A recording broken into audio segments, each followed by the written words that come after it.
अब मैं शुरुआत करना चाहती हूँ climatic regions of the world. This is the last portion in climatology. लेकिन एक एडवाइस देना चाहती हूँ इस टॉपिक को स्टडी करने के लिए। इसमें ज्यादा कंसेप्ट हमें याद नहीं रखने, ज्यादा कुछ डेफिनेशंस नहीं है, बट ये जो सारे रीजन है, अराउंड 12 रीजन्स है, मैंने फोटोग्राफ्स यूज किए हैं। आप भी इंटरनेट यूज कीजिए, उनके फोटोग्राफ्स देखिए रीजन के, और उस रीजन को आप इमेजिन कीजिए, फील कीजिए, तभी 12 रीजन में से आप हर एक रीजन को अलग अलग डिफरेंशिएट कर पाएंगे, राइट? क्योंकि क्वेश्चन जब भी प्रीलिम में आएगा तब बहुत सारे लिस्ट में क्लाइमेटिक रीजन बताए होंगे, आप सब में कंफ्यूज हो जाएंगे, राइट? तो वैसे भी मैंने बहुत ज्यादा फोटोग्राफ्स यूज किए हैं। आप भी उस फोटोग्राफ को देख के उस एरिया को इमेजिन कीजिए, फील कीजिए कि ये रीजन कैसा होगा, राइट? क्लाइमेटिक कुछ 12 टाइप के क्लाइमेटिक रीजन्स बने हैं। वैसे हर एक जोग्राफर से अलग अलग क्लाइमेटिक क्लासिफिकेशन दी है। कोईपिन है, त्रिवार्थ है, थॉर्नवाइट है। सबके पैरामीटर्स अलग होते हैं। कोई सिर्फ मॉइस्चर और टेम्परेचर के पैरामीटर्स को लेके क्लाइमेटिक क्लासिफिकेशन देता है, कोई सिर्फ वेजिटेशन को पैरामीटर लेके क्लासिफिकेशन देता है। हमें जीएस में सिर्फ एक ही क्लासिफिकेशन करनी है, very basic classification based on vegetation, Koppen की। इस तरीके के पूरा वर्ल्ड की क्लासिफिकेशन किया गया है। 12 पार्ट्स है। First is equatorial region, second is a tropical monsoon, third is a savanna और ट्रॉपिकल ग्रासलैंड कहते हैं उसको, स्टेपे या टेम्परेट ग्रासलैंड कहते हैं उसको, hot desert, continental desert. 7 Mediterranean climate, China type climate, British type, Laurentian type, taiga और tundra. First चलते हैं इक्वेटोरियल रीजन में। इक्वेडोर के पास में आने वाले ये रीजन है। यहाँ पे साउथ अमेरिका में अमेजोन बेसिन के पास में है। इक्वेटोरियल रीजन यहाँ पे अफ्रीका में इस तरफ सेंटर में है, और पूरी इंडोनेशियन और जो हमारे इक्वेटोरियल आइलैंड्स है, मलेशिया, फिलीपाइंस, इंडोनेशिया, ये सारे रीजन इक्वेटोरियल रीजन में आते हैं, राइट? इक्वेटोरियल रीजन के अगर वेदर सिस्टम देखें, हम पहले ही देख चुके हैं, एक ही सीजन होती है पूरे साल में, राइट? क्योंकि यहाँ पे इंटेंस हीटिंग होता है, सन के डायरेक्ट सनलाइट पूरे साल आती है, एयर जो होती है वहां पे दोनों साइड से नॉर्दर्न ट्रेड विंड्स और सदर्न ट्रेड विंड्स, उनका यहाँ पे जो है मर्जर होता है, जैसे इंटरट्रॉपिकल कन्वर्जेंस जोन्स कहते हैं। यहाँ पे एयर का राइजिंग होगा, हर दोपहर को इस तरह की इंटेंस हीटिंग होती है, क्लाउड डेवलपमेंट होता है, हर शाम को यहाँ पे हैवी रेनफॉल होता है। तो इक्वेटोरियल रीजन में थ्रू आउट द ईयर एक ही सीजन होता है, राइट? बहुत ही हॉट एंड वेट क्लाइमेट यहाँ पर रहता है। कुछ वेजिटेशन इक्वेटोरियल रीजन की इस प्रकार होती है, क्योंकि यहाँ पे बहुत ही ज्यादा हॉट और वेट कंडीशन है, बायोडायवर्सिटी बहुत ही ज्यादा होती है इस रीजन की। यानी कि इक्वेटोरियल फॉरेस्ट, जिसे इक्वेटोरियल रेन फॉरेस्ट कहते हैं, उसके अगर 1 स्क्वायर किलोमीटर का मैं एरिया ले लूं तो उसके अंदर इस स्क्वायर किलोमीटर एरिया में जो वेजिटेशन के टाइप्स हो गए, स्पीसीज के नंबर्स हो गए, इंसेक्ट्स, बर्ड्स के स्पीसीज के जो नंबर हो गए, वो बहुत ही ज्यादा वेराइटी होगी, राइट? तो इक्वेटोरियल रीजन में बहुत ही ज्यादा एक तो बायोडायवर्सिटी होती है। जो ट्रीज होते हैं बहुत ही एक दूसरे से बहुत ही क्लोजली स्पेस्ड होते हैं, बहुत ही नजदीक होते हैं एक दूसरे से, और ट्रीज जो होते हैं एक दूसरे से सनलाइट के लिए कंपटीशन करते हैं, इससे बहुत ज्यादा टॉल होते हैं, बहुत ही नजदीक होता है, इसकी वजह एक दूसरे के साथ सनलाइट के लिए कंपटीशन करेंगे, और नीचे इस तरीके की एपिफाइटिस जो होती है वो डेवलप होती है, और बहुत ही ज्यादा इस तरह के ट्री के ट्रंक्स पे जो है वो डेवलप होती है। ज्यादातर ये ट्रीज की टाइप्स होती है अबोनी, रोजवुड, महोगनी, रबर। इस टाइप की equatorial vegetation equatorial rain forest में पाई जाती है। इस तरीके के ट्रीज होते हैं, बहुत ही ज्यादा हाई टॉल ये ट्रीज होते हैं, कैनोपी बहुत ही छोटी होती है, एक दूसरे से सनलाइट के लिए कंपटीशन करते हैं ये। इनका जो ट्री के जो वुड है वो हार्डवुड होता है, और इसकी वजह से इक्वेटोरियल रीजन में लिम्बेरिंग यानी वुड कटिंग इंडस्ट्री जो है वो अंडर डेवलप रहती है। क्योंकि वुड कटिंग इंडस्ट्री के लिए एक तो हार्डवुड जो होता है वो कट करना बहुत ही डिफिकल्ट होता है, प्लस इतने ज्यादा टॉल ट्रीज, यानी उसको कट करने के बाद वो गिरेंगे, और उनका ट्रांसपोर्टेशन, इक्वेटोरियल रीजन में ट्रीज एक दूसरे बहुत ही नजदीक होते हैं, और उनका ट्रांसपोर्टेशन यहाँ पे बहुत ही ज्यादा डिफिकल्ट होता है, और इसीलिए इक्वेटोरियल रीजन में लिम्बेरिंग इंडस्ट्री या would cutting industry under develop रहती है। लेकिन अब ये हालात आ गए हैं कि बहुत ही ज्यादा इस इक्वेटोरियल रीजन में पॉपुलेशन डेंसिटी बढ़ गई है, और इसलिए लैंड की डिमांड बढ़ गई है। तो पूरे के पूरे, सिलेक्टिव नहीं लेकिन पूरे के पूरे फॉरेस्ट जो है वो कट किए जा रहे हैं। जैसे कि अमेजोन रेन फॉरेस्ट जो वर्ल्ड का लंग जिसे कहा जाता है, जो सबसे ज्यादा अर्थ को ऑक्सीजन दे रहा है, वो अमेजोन फॉरेस्ट भी कट हो रहा है, बिकॉज वहां पे रबर प्लांटेशन और ब्राजील में शुगर प्लांटेशन का जो है वो स्प्रेड होना है, प्लस वहां पे ऑयल रिजर्व पाए गए, तो इसीलिए अमेजोन रेन फॉरेस्ट भी जो है वो कट होता जा रहा है। अमेजोन रेन फॉरेस्ट जो इक्वेडोर में लोकेटेड है, वहां पे एक नेशनल पार्क है, यासुनी नेशनल पार्क। ये नेशनल पार्क जो है उसके नीचे जमीन में ऑयल के रिजर्व पाए गए। अभी Ecuador it's not that developed country, very under developed country, उसको ये अपनी इकोनॉमी के लिए उसे वो ऑयल रिजर्व चाहिए। लेकिन Yasuni national park is very important for biodiversity, क्योंकि यासुनी नेशनल पार्क की जो बायोडाइवर्सिटी है सिर्फ उतने नेशनल पार्क की, वो पूरे नॉर्थ अमेरिका की बायोडाइवर्सिटी से भी ज्यादा है। और यहाँ पे 2 अनकॉन्टेक्टेड ट्राइब्स, यानी कि ऐसे ट्राइबल कम्युनिटी जो आज तक हमारी बाहर की और मेन स्ट्रीम ह्यूमैनिटी से कांटेक्ट में नहीं है, वैसी 2 ट्राइबल कम्युनिटी इस यासुनी पार्क में पाई जाती है। लेकिन इक्वेडोर ने इसके लिए जो है, जहां पे ये जब उसने कट करने की बात की तब इन्वायरमेंटलिस्ट ने प्रोटेस्ट किया। तब इक्वेडोर ने गवर्नमेंट ने ये कहा कि मुझे सभी डेवलप कंट्रीज या पूरी इंटरनेशनल कम्युनिटी मुझे इतने सब certain amount of billions dollar अगर मुझे दे दे तो फिर मैं ये फॉरेस्ट जो है वो कट नहीं करूंगा। बट जितने उसका स्टिपुलेटेड टाइम था उतने टाइम में इंटरनेशनल कम्युनिटी ने उसको डोनेट नहीं किया, उसके पास फाइनेंशियल एड आया नहीं, और शायद अब इक्वेडोर जो है वो यासुनी नेशनल पार्क को कट करना स्टार्ट कर देगा। इंडोनेशिया के भी जो भी इक्वेटोरियल फॉरेस्ट है वो भी कट हो रहे हैं because of the oil palm cultivation.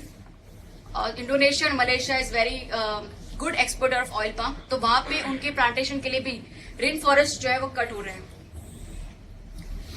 Equatorial climate मैंने जैसे बहुत ही हॉट एंड वेट होता है, रोज बारिश होती है, बहुत ही मॉइस्चर होता है उस वेदर कंडीशन में, इसलिए मॉस्किटोज इंसेक्ट जो है उस वेदर में बहुत पाए जाते हैं। मलेरिया और ऐसे सारे डिसीज भी उस रीजन में बहुत ज्यादा पाए जाते हैं। अलग अलग ऐसी इक्वेटोरियल रीजन की कंट्री में अलग अलग कुछ प्रिमिटिव टाइप्स पाए जाते हैं। जैसे कांगो के इस इक्वेटोरियल रीजन में ट्राइब्स रहते हैं जिसे पिग्मी कहते हैं। मलेशिया में ऐसे ट्राइब्स के नाम है सिमांग और ओरांग असली। फिलीपाइंस में Orang Akita and Borneo island जो इंडोनेशिया के पास है, उसमें जो ट्राइब्स हैं उसे कहते हैं Dayaks. Prelim 2013 question on equatorial rain forest. Which of the following is or are characteristics of equatorial forest? Presence of tall, closely set trees with crown forming continuous canopy. Right? Sunlight बहुत ही कम equatorial region में आती है, नीचे ground पे। वहां पे जो tall trees हैं एक दूसरे इतनी नजदीक होते हैं, इतनी सनलाइट से वो फाइट करते हैं कि ग्राउंड पे सनलाइट जो है वो पहुंच नहीं पाती। तो first statement is correct because they have very tall closely space trees. Coexistence of large number of species यानी कि बायोडाइवर्सिटी, राइट, वो बहुत ज्यादा होती है। Third, presence of numerous varieties of epiphytes, so third statement is also correct. So answer will be D 1, 2, 3। दूसरा climatic region है tropical desert. Tropical desert tropical region में वेस्टर्न कोस्ट पे पाए जाते हैं ये डेजर्ट, राइट। उसके पीछे के रीजन 2 है। एक रीजन ये है कि ये जो रीजन होता है वो ट्रॉपिकल ट्रेड विंड्स के अंडर में होता है, और ट्रेड विंड्स यानी ट्रॉपिकल ईस्टर्लीज वो ईस्ट टू वेस्ट मूव करते हैं, और ट्रॉपिकल ईस्टर्ली जब ईस्ट टू वेस्ट मूव करते हैं पूरे लैंड में से पास होके ये गुजरते हैं, इसलिए जब वेस्टर्न कोस्ट पे आते हैं उनके पास मॉइस्चर जो होता है बहुत ही कम रह जाता है, इसलिए वेस्टर्न कोस्ट पे जो है वो डेजर्टिक कंडीशन जो होती है वो डेवलप हो जाती है। तो फर्स्ट वो ट्रेड विंड्स का रीजन, इसलिए उनको ट्रेड विंड डेजर्ट भी कहते हैं या ऑफशोर ट्रेड विंड डेजर्ट भी कहते हैं। दूसरा region cold current. Cold current की वजह से जो वेस्टर्न कोस्ट में डेसिकेटिंग इफेक्ट या ड्राइंग इफेक्ट होती है, जो बची कुछ भी जितने भी मॉइस्चर है वो भी ये ओशन करंट ड्राई कर देते हैं। जैसे कि कैलिफोर्नियन करंट, यहाँ पे कैलिफोर्निया में आए हुए मोहावे एंड सोनोरन डेजर्ट को ड्राइंग इफेक्ट देता है। Peruvian current to Atacama desert, Canaries current to Sahara desert, Benguela current to Namib desert and western Australian current to यहाँ पे जो वेस्टर्न ऑस्ट्रेलिया में पूरी डेजर्ट है उनको ड्राइंग इफेक्ट देता है। दिस आर द 2 रीजन कि वहां पे वेस्टर्न कोस्ट पे हमारे ट्रॉपिकल डेजर्ट्स डेवलप हुए हैं। ट्रॉपिकल डेजर्ट जैसे हमें पता है डेजर्ट कंडीशन में बहुत ही अरिड और ड्राई सिचुएशन होती है, मॉइस्चर डेफिशिएंसी होती है, राइट, बहुत ही स्कैंटी रेनफॉल होता है, और वेजिटेशन इसलिए पूरी ज़ेरोफाइटिक जो है वेजिटेशन रहती है। लो पॉपुलेशन होती है। अफ्रीका के रीजन में एक मगरेब रीजन है जो सहारा में से पास होता है, पूरा हॉरिजॉन्टल एरिया है। इस एरिया में बहुत ही ज्यादा हाई पॉवर्टी है इस ट्रॉपिकल डेजर्ट में। जो भी अफ्रीका में हम देखते हैं कि लो हाई मैटरनल मोर्टेलिटी या हाई इन्फांट मोर्टेलिटी जो भी अफ्रीका में, वो इस मगरेब रीजन में पाई जाती है। अलग अलग ट्राइब्स जो इस रीजन में रहते हैं। सहारा में ट्राइब्स रहते हैं, उसे तोरेक कहते हैं। अरेबिया में बेदुइन्स नाम के ट्राइब्स रहते हैं ट्रॉपिकल डेजर्ट में। कलहारी डेजर्ट में हॉटेंटॉट्स डेजर्ट रहता है, ट्राइब्स रहता है। दूसरा टाइप है climatic region, continental desert.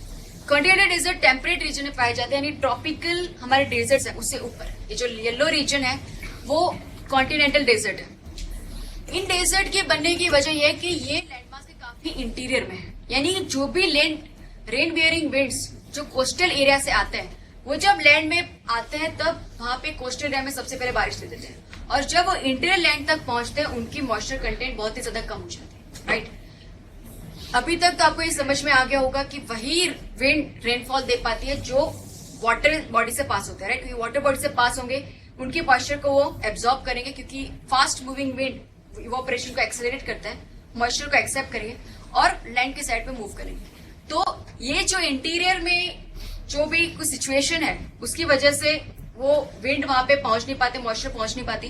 Plus कई बार ये होता है कि ये levered side of the mountain है, यानी कि ओरोग्राफिक कंडीशन में यहाँ पे विंड की माउंटेन की विंडवर्ड साइड पे यहाँ पे बारिश हो जाएगी, लेकिन लीवर्ड साइड पे अरिड कंडीशन रहेगी, ड्राई कंडीशन रहेगी। तो उस कंडीशन में भी इस तरह के कॉन्टिनेंटल डेजर्ट बनते हैं। विथ एग्जाम्पल हम देखते हैं, चाइना में है Gobi desert, Ordos desert, Taklamakan desert, यहाँ सेंट्रल चाइना में ये कॉन्टिनेंटल डेजर्ट। क्योंकि चाइना में ये होता है कि जो ऊपर से या जिस पोजीशन से नीचे से विंड्स आते हैं जो रेनफॉल लाते हैं, यानी कि ओशन से आते होंगे या यहाँ ऊपर से आते होंगे, उसमें ये होता है कि ये जो तियानशान और अल्तुनशान माउंटेन रेंजेस है, साउथ साइबेरिया से जो ये जो विंड्स आ रहे हैं वो यहाँ पे उसकी विंडवर्ड साइड पे स्नोफॉल करेंगे, अल्तुनशान की विंडवर्ड साइड पे करेंगे, लेकिन ये जो रीजन है वो लीवर्ड साइड पे हो जाएगा, रेन शेडो रीजन बन जाएगा। प्लस समर सीजन में जो सदर्न साइड से विंड्स आते हैं ओशन में से, वो भी विंड जो है वो यहाँ तक सभी रीजन में दे पाएंगे। यहाँ तक पहुंचने तक उनके पास मॉइस्चर जो है वो ऑलमोस्ट खाली हो जाता है, और इसीलिए ये बीच का जो चाइना का रीजन है वो डेजर्टिक बन जाता है, right. Ordos desert, Gobi desert, Taklamakan desert. South America में ऐसा डेजर्ट है पैटागोनिया डेजर्ट। यहाँ पे इंडीज है, इंडीज रेंज में पास होने वाले विंड्स यहाँ पे उसकी विंडवर्ड साइड पे रेनफॉल देते हैं, और पैटागोनिया ये जो रीजन है वो रेन शेडो रीजन बन जाता है। तो इसीलिए यहाँ पे भी कॉन्टिनेंटल डेजर्ट जो है डेवलप होता है। कुछ डेजर्ट्स के नाम है, मैं चाहती हूँ कि आप अपने रूम पे इसे लोकेट कीजिए। Where is the Negev desert, Kalahari desert, Namib desert, Atacama desert, Taklamakan, Rub al Khali, Dasht e Kavir, Dasht e Lut, Nubian desert, Patagonian desert, Great Sandy, Simpson desert and Great Victoria desert. Locate in your atlas at your home. अब और climatic region है जिसे tropical grassland कहते हैं। यहाँ पे figure में कुछ करेक्शन है, जो एरो है वही सिर्फ ट्रॉपिकल ग्रासलैंड रीजन है, not the all blue one. Tropical grassland को पार्कलैंड टोपोग्राफी या बिग गेम कंट्री भी कहते हैं। यहाँ पे अगर बीच में देखे, ये जो रीजन थे वो इक्वेटोरियल रीजन थे, और ऊपर है सहारा, यहाँ पे डेजर्ट है। यानी कि डेजर्ट और इक्वेटोरियल रीजन के बीच के ये रीजन है, बीच के ये ट्रांजिशन जोन है। यानी कि इक्वेटोरियल रीजन से यहाँ पे कम बारिश हो रही है, बट डेजर्टिक रीजन से यहाँ ज्यादा बारिश हो रही है, राइट। ये डेजर्ट और इक्वेटोर के बीच के रीजन है। लोकेशन उन्हें एग्जैक्टली देखते हैं, साउथ अमेरिका में बीच में ये अमेजॉन बेसिन है, अमेजॉन रेन फॉरेस्ट है।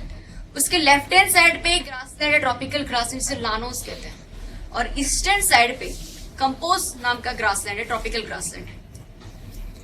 सवाना यानी अफ्रीका में ये बीच के इक्वेटर रीजन के सराउंडिंग रीजन में ट्रॉपिकल ग्रासलैंड डेवलप हुआ है, और अफ्रीका में उसे सवाना रीजन कहते हैं।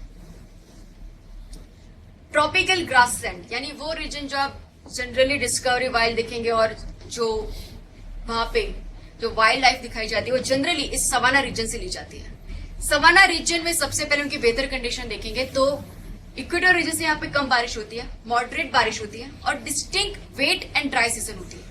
यानी उनका रेनफॉल कुछ महीनों तक कन्फाइंड रहता है, और एक सीजन या पूरे टाइम पीरियड होता है जहाँ पे रेनफॉल जरा भी नहीं होती, जैसे इंडिया में होता है, राइट। हमें रेनफॉल सिर्फ 4 मंथ्स में होती है, उसके अलावा हमारी सीजन ड्राई रहती है। तो इसी तरह की distinct wet and dry season tropical grass में पाई जाती है।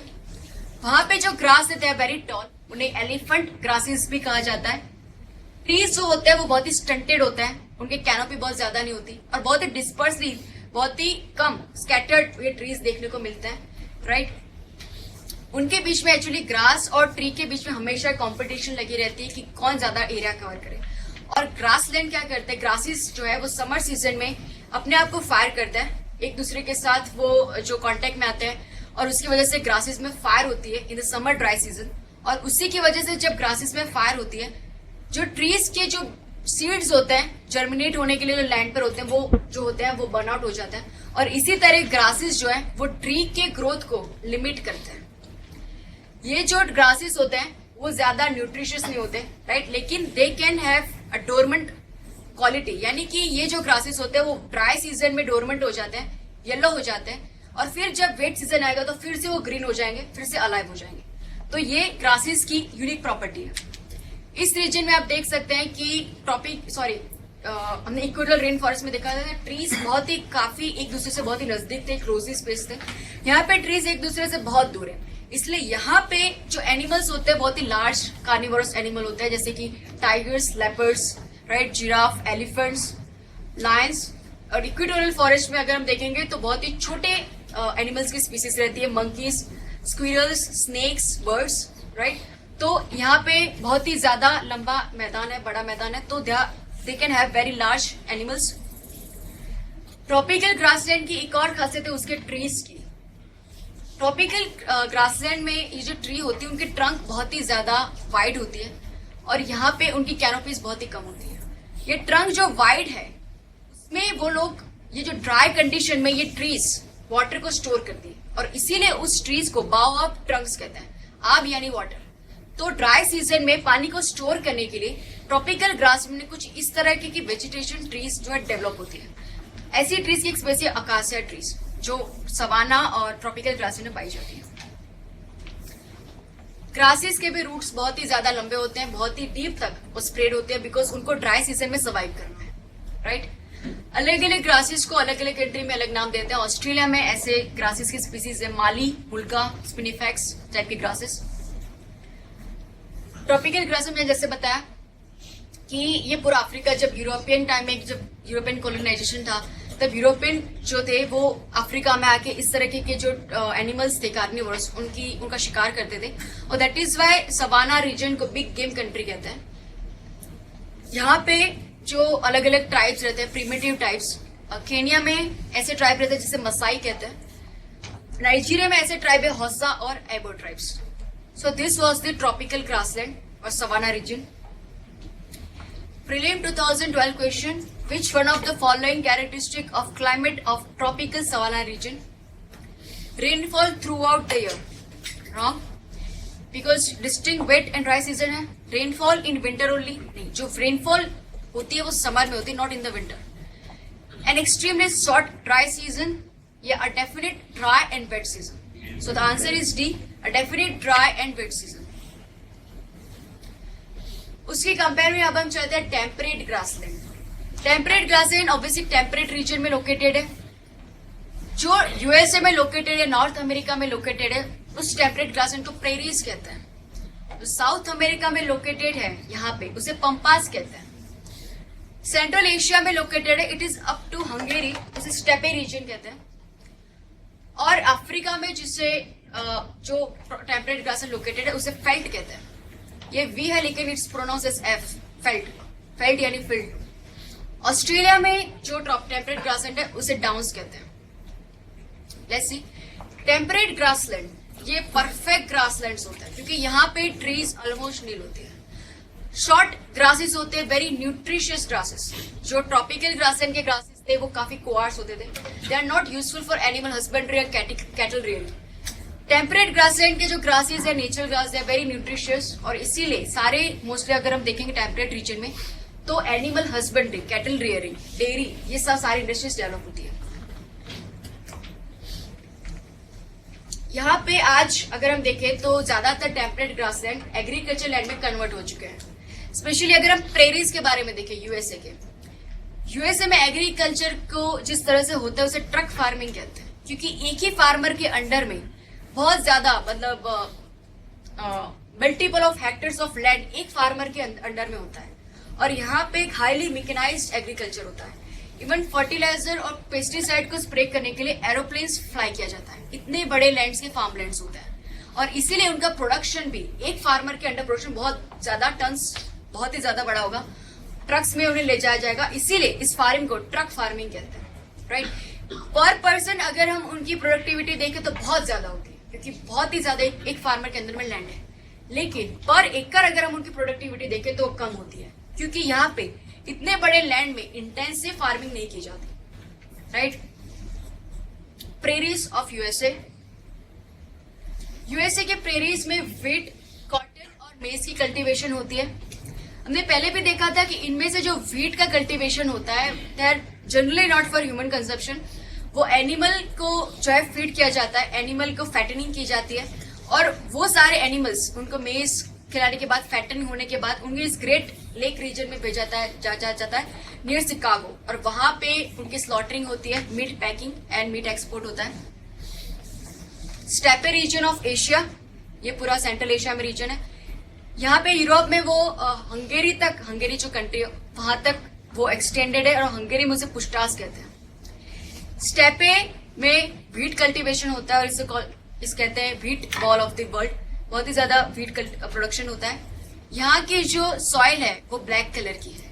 It is not same as our Deccan plateau. हमारे डेक्कन प्लेट्यू में जो लावा प्लेट्यू है उसकी वजह से हमारी सॉइल जो है वो ब्लैक है।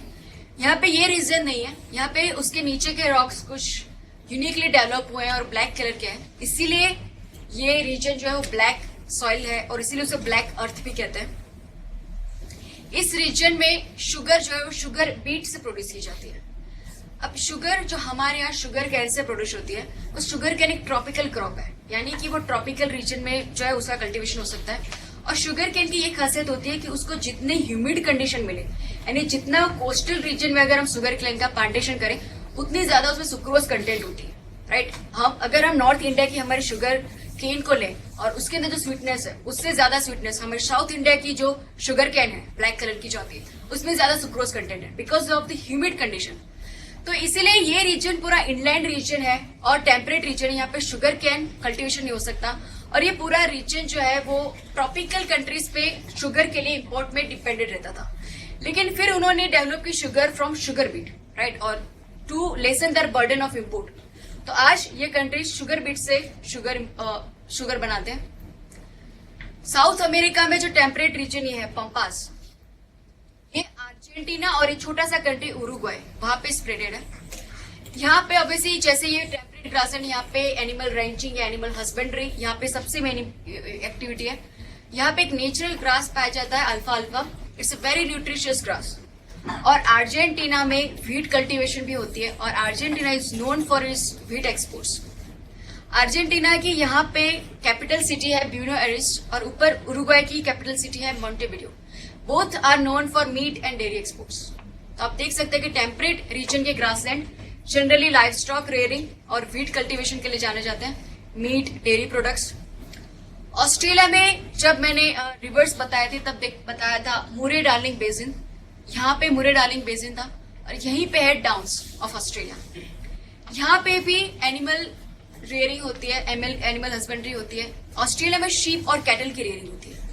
ऑस्ट्रेलिया की मैरिनो शीप और उसका वुल फेमस है, राइट, वो इस रीजन में उनकी जो है रेयरिंग होती है। न्यूजीलैंड में एक कैंटरबरी प्लेन है, वहां पे टेम्परेट ग्रासलैंड है और वहां पे शिप रेयरिंग होती है।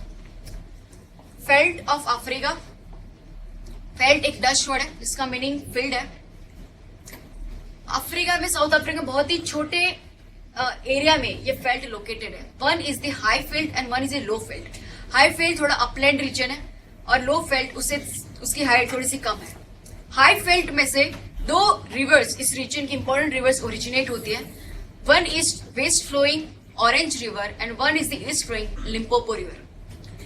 फेल्ट में भी यहाँ पे एनिमल रियरिंग होती है, शिप रियरिंग होती है और यहाँ पे एक यूनिक गोट होती है, उनकी रियरिंग होती है अगोरा गोट। उस अगोरा गोट के हेड जो है वो वुल प्रोडक्शन में इंपॉर्टेंट है।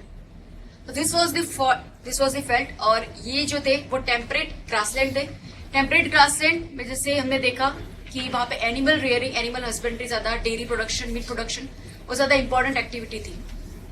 अब है ट्रॉपिकल मानसून रीजन जो यहाँ पे पूरे इंडियन सब कॉन्टिनेंट पे ईस्टर्न साइड ऑफ ब्राजील और यहाँ पे ईस्टर्न साइड ऑफ ब्राजील, और ये वेस्टर्न कोस्ट ऑफ अफ्रीका में डेवलप है नियर गल्फ ऑफ गिनी। इसी तरह की मानसून सिस्टम डेवलप्ड है, राइट। ट्रॉपिकल मानसून यानी मानसून किस वजह से आता है? मानसून होना यानी कि विंड्स का रिवर्सल होना, राइट। हमारे जो ट्रॉपिकल मानसून रीजन है वहां पे सेम विंड के जो डायरेक्शन है वो रिवर्स नहीं होती। हमने देखा था कि जब समर सीजन होती है ITCZ भी जो है वो नॉर्थवर्ड मूव करता है, क्योंकि समर सीजन में अपेरेंट मूवमेंट ऑफ द सन जो है नॉर्थवर्ड होती है, तो उसको कैच करने के लिए ITCZ भी नॉर्थवर्ड मूव करता है, राइट। और विंटर सीजन में जब सन सदर्न साइड पे मूव करेगा ITCZ भी सदर्न साइड पे मूव करेगा, और इस ITCZ की मूवमेंट की वजह से सारी प्रेशर सिस्टम और विंड सिस्टम भी मूव करती है। इसलिए इंडियन मानसून कुछ इस तरह से डेवलप होता है कि यहाँ पे नीचे जुलाई में या समर में अगर हम देखें तो सन नॉर्दर्न साइड पे मूव हो चुका है, ITCZ ऊपर तिब्बत तक यहाँ पे मूव करता है, और इसी की वजह से यहाँ पे अगर हम देखें तो इंडिया का ज्यादातर पोर्शन सदर्न ट्रेड विंड्स के नीचे आता है। यानी सदर्न ट्रेड विंड्स जो यहाँ से वेस्टर्न टू यहाँ पे वेस्ट टू ईस्ट यानी साउथ टू नॉर्थ मूव करते हैं। विंटर सीजन में अगर हम ऊपर के डायग्राम में देखें जनवरी ITCZ नीचे मूव कर चुका है, बिकॉज सन भी नीचे सदर्न साइड पे मूव करता है, उसे कैच करने के लिए ITCZ नीचे मूव करता है, और उसकी वजह से इंडिया जो है अब नॉर्दर्न ट्रेड विंड्स के अंदर आता है जो नॉर्थ टू साउथ मूव करता है, राइट। तो it is because of the movement of ITCZ कि इंडिया जो है वो अलग अलग डायरेक्शन वाले विंड्स के नीचे आता है सीजन टू सीजन, ना कि एक ही विंड जो है वो रिवर्स हो जाता है। तो इस तरह की जो भी वेदर कंडीशन बनती है उसे ट्रॉपिकल मानसून कहते हैं। ट्रॉपिकल मानसून सीजन में भी वेदर कंडीशन में होता है कि distinct wet and dry season होती है। रेनफॉल कुछ ही महीनों तक लिमिटेड होता है और इसीलिए फ्लड और ड्रॉट के जो है चांसेस रहते हैं। लेकिन ट्रॉपिकल ग्रासलैंड से ट्रॉपिकल मानसून एरिया ज्यादा वेट होता है, क्योंकि वहां पे जो amount of rainfall savanna region में होती है उससे ज्यादा रेनफॉल जो है ट्रॉपिकल मानसून रीजन में होती है, और इसीलिए आप वेजिटेशन में भी डिफरेंस देख सकते हैं। यहाँ पे ट्रीज जो है उनकी जो नंबर से ज्यादा है कंपेयर टू सवाना रीजन। हमारे यहाँ जो ट्रीज पाए जाते हैं they are generally hardwood trees. हमारे यहाँ जो ट्रॉपिकल फॉरेस्ट होते हैं they are also called as deciduous forest, क्योंकि हमारे ट्रीज जो ट्रॉपिकल मानसून रीजन में जो ट्रीज होते हैं वो ड्राई सीजन में अपने सारे लीव्स शेड कर देते हैं, they look as a bad. तो इस तरीके के जो ट्रीज है उसे डेसिडुअस ट्रीज कहते हैं। ट्रॉपिकल रेन फॉरेस्ट जो होता है उसे एवरग्रीन फॉरेस्ट कहते हैं, यानी कि वो साल में हर जब भी हम देखें वो ग्रीन नजर आता है। तो इसका मतलब ये नहीं कि उन ट्रीज में शेडिंग नहीं होती, उन ट्रीज में भी शेडिंग होती है, लेकिन उनका साइक्लिक शेडिंग होती है, क्योंकि वहां पे पूरे साल बारिश होती है, इसीलिए उनका शेडिंग और नए लीव्स का आना एक ही साथ होता है। कुछ लीव्स शेड करेंगे, कुछ लीव्स नए आएंगे, इसीलिए वो जो एवरग्रीन ट्रीज होते हैं, एवरग्रीन फॉरेस्ट होते हैं, वो हमें पूरे साल में ग्रीन नजर आते हैं। लेकिन हमारे ट्रॉपिकल मानसून का रेनफॉल या वेट सीजन कुछ ही महीनों तक है, उसके बाद के कुछ टाइम पीरियड पूरा ड्राई रहता है, और इसीलिए पूरे उस ड्राई सीजन को सर्वाइव करने के लिए ट्रॉपिकल मानसून के ट्रीज जो है वो ड्राई सीजन अपने जो लीव्स है उसे शेड कर देते हैं, और इसीलिए ऐसे ट्रीज को डेसिडुअस ट्रीज कहते हैं। जनरली उसके दो स्पेसीज है, साल एंड टीक। इंडियन सब कॉन्टिनेंट में ज्यादातर साल जो है वुड पाया जाता है, और म्यांमार में ज्यादातर टीक ट्रीज पाई जाती है, राइट। ये ट्रीज भी हमारी हार्डवुड ट्रीज हैं, उनको कटिंग जो है वो थोड़ा डिफिकल्ट होता है बिकॉज इट्स हार्ड, बट यहाँ पे इतनी ज्यादा क्लोजली स्पेस नहीं होते, और इसलिए यहाँ पे हमारे साल और टीक दोनों ही वुड कटिंग इंडस्ट्री में फर्नीचर में यूज होता है। ट्रॉपिकल मानसून का एग्रीकल्चर, इसे कहते हैं इंटेंसिव एग्रीकल्चर या सब्सिडेंस एग्रीकल्चर। इंटेंसिव एग्रीकल्चर हमारे रीजन में होता है, इसका मतलब ये है कि छोटे से छोटे लैंड को भी इंटेंसिवली कल्टीवेट किया जाता है, कोई भी एक भी छोटा सा पोर्शन भी छोड़ा नहीं जाता, और उसे भी हम कल्टीवेट करते हैं, तो उसे कहते हैं इंटेंसिव एग्रीकल्चर। इस रीजन में होता है सब्सिडेंस एग्रीकल्चर, यानी कि एक फार्मर के अंदर इतना छोटा फार्मलैंड होता है कि उसका प्रोडक्शन सिर्फ उसकी खुद की नीड्स को सेटिस्फाई करने के लिए इनफ है, वो ज्यादा प्रोडक्शन करके प्रॉफिट नहीं कमा सकता क्योंकि इतना ज्यादा प्रोडक्शन नहीं होता। तो इस तरह के एग्रीकल्चर को सब्सिडेंस एग्रीकल्चर कहते हैं। हमारे ये जो ट्रॉपिकल रीजन जो है ज्यादातर tropical monsoon region, they are very highly populated, density बहुत ज्यादा है यहाँ पे, और इसकी वजह से एक फार्मर के अंडर पे बहुत ही फार्म होल्डिंग बहुत ही कम होती है, लेकिन पर पर्सन हमारी प्रोडक्टिविटी बहुत ज्यादा होती है, राइट, क्योंकि बहुत ही इंटेंसिवली एग्रीकल्चर होता है। और सॉरी पर पर्सन जो है प्रोडक्टिविटी कम होती है क्योंकि उनके पास लैंड ही बहुत कम है, लेकिन पर एकड़ प्रोडक्टिविटी बहुत ज्यादा होती है कि बहुत ही इंटेंसिवली एग्रीकल्चर यहाँ पर होता है। क्रॉप्स है हमारे rice, sugar cane, jute, cotton, Indigo, spices, ये सारे ट्रॉपिकल क्रॉप्स हैं जो ट्रॉपिकल मानसून रीजन में कल्टीवेट किए जाते हैं। ट्रॉपिकल मानसून में एक अलग टाइप की एग्रीकल्चर सिस्टम जो है वो पाई जाती है, जैसे शिफ्टिंग एग्रीकल्चर या स्लैश एंड बर्न एग्रीकल्चर या जूम कल्टीवेशन कही जाती है। इस टाइप की एग्रीकल्चर जनरली ट्राइबल एरिया में या हिली रीजन में जो ट्राइब्स रहते हैं वो प्रैक्टिस करते हैं। जूम कल्टीवेशन में ये होता है कि जो ट्राइबल छोटी छोटी कम्युनिटीज होती है वो क्या करते हैं कि हिली रीजन में कुछ एरिया में फॉरेस्ट जो होता है उसे जो है वो क्लियर कर देते हैं, उन्हें बर्न कर देते हैं और उसके बाद ये क्लियर लैंड में वो कल्टीवेशन स्टार्ट करते हैं। बहुत ही अलग अलग डाइवर्स क्रॉप्स जो है वो यहाँ पे प्लांटेशन करते हैं, उनका कल्टीवेशन करते हैं। फिर जब इस एरिया की फर्टिलिटी कम हो जाएगी वो इस लैंड को अबैंडन कर देंगे और दूसरे पैच को क्लियर करेंगे, राइट। तो उनकी एक तरह की पूरी साइकिल होती है, उसे जूम कल्टीवेशन या स्लैश एंड बर्न कल्टीवेशन या शिफ्टिंग कल्टीवेशन कहते हैं। उसके अगेंस्ट में ज्यादातर हम बुक्स में बहुत पढ़ते हैं कि zoom cultivation is not good for environment क्योंकि उससे डिफॉरेस्टेशन बढ़ता है। जो ट्राइबल कम्युनिटीज होती हैं दे क्लियर द फॉरेस्ट और इसीलिए जूम कल्टीवेशन को रोका जाना चाहिए। हम ये भी पढ़ते हैं कि जब भी ये फॉरेस्ट लैंड क्लियर होगा तो जो रेनफॉल होगी तो रन ऑफ ज्यादा बढ़ जाएगा, यानी कि सॉइल का इरोजन ज्यादा बढ़ जाएगा और ट्रीज की होने की वजह से जो ग्राउंड वाटर लेवल बढ़ रहा था वो नहीं होगा और ड्राई सीजन में हमें वाटर स्कैरसिटी फेस करनी पड़ेगी। तो इसीलिए भी जूम कल्टीवेशन को कम करना चाहिए। प्लस इस तरह के फॉरेस्ट लैंड को बर्न करने से बायोडाइवर्सिटी को भी अफेक्ट हो सकता है, तो इसीलिए slash and burn is not good. और उसके फेवर में इससे भी ज्यादा पॉइंट्स हम लिख सकते हैं। जूम कल्टीवेशन जो ट्राइबल कम्युनिटीज करती है it is completely in tandem with the nature, क्योंकि वो जो फॉरेस्ट को क्लियर करते हैं तो फॉरेस्ट सिर्फ टेम्पररी वहां पे क्लियर होता है। जैसे भी वो वहां पे उसको लैंड को अबैंडन करते हैं उसके बाद उसी एरिया में नेचुरली फिर से फॉरेस्ट जो है वो रीजनरेट हो जाता है, राइट। तो इसीलिए ये जो लॉस ऑफ फॉरेस्ट हो रहा है इसे टेम्पररी, राइट। उनकी एक साइकिल होती है पूरी 10 ईयर की, वो 10 साल के बाद ही उस पूरे एरिया में उस पैच में वो वापस आएंगे। प्लस ये जो ट्राइबल कम्युनिटीज होती है वो जो लैंड को क्लियर करते हैं और वहां पे जो भी वो एग्रीकल्चर करते हैं वहां पे कोई भी केमिकल्स यूज नहीं करते, वो कोई भी पेस्टिसाइड या वहां पे कोई भी फर्टिलाइजर्स यूज नहीं करते। तो उसकी वजह से भी ये जो सॉइल का जो पोल्यूशन होता है वो नहीं होता है। सबसे पहले वो क्या करते हैं ट्राइबल कम्युनिटीज उस लैंड पे जिस पैच को उनको कवर करना है उनके ट्रीज को कट करते हैं, फिर उन्हीं ट्रीज को वहीं पे उस लैंड पे सन के नीचे ड्राई होने के लिए रहने देते हैं और इसी वजह से जो सन ड्राइड वुड हो जाता है बहुत ही ड्राई, उसके बाद उसको बर्न करते हैं और उसकी वजह से उस वुड में से पोटाश जो होता है वो लैंड को नीचे मिल जाता है, राइट। और फिर वो लोग वहां पे एग्रीकल्चर स्टार्ट करते हैं। उनकी एग्रीकल्चर में भी मल्टीपल क्रॉप्स वो यूज करते हैं, डाइवर्सिफाइड क्रॉप्स यूज करते हैं और उसकी वजह से सॉइल को जो इफेक्ट होता है उसकी न्यूट्रिशन अगर डिमिनिश होता है वो नहीं हो पाते और जैसे ही वो अबैंडन करता है वहां पे फॉरेस्ट फिर से रीजनरेट हो जाएगा। अगर हम उसकी जगह पे सेटल एग्रीकल्चर करें यानी रबर प्लांटेशन या पाइनएप्पल का प्लांटेशन या ऑयल पाम प्लांटेशन, तो वहां पे होगा यूजेज ऑफ फर्टिलाइजर, पेस्टिसाइड्स और फिर वो लैंड कभी भी फॉरेस्ट में रीजनरेट नहीं हो पाएगा, राइट। तो इसीलिए जो मोनोकल्चर है या इस तरह का सेटल एग्रीकल्चर है उससे तो अच्छा है zoom cultivation, because it complete tandem with the environment, right. वो इन्वायरमेंट को अफेक्ट नहीं कर रहा है।